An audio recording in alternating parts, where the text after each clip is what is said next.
Hello guys, welcome back to Colorido's channel, and today we are going to make polyester socks. Let's get started. After putting socks into the roller, our machine begins to work.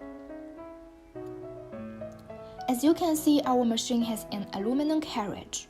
It is more precise, which enables high accuracy printing. Wow, the picture on the socks is gradually formed. Let's just wait a few minutes. If you like our content, please follow us and give us a thumbs up. And we will give you the updated news about digital printing. If you have any doubts or questions, please give your comments below the video and we will provide you solutions. After that, we will hang the socks in the heater to get the color fixation.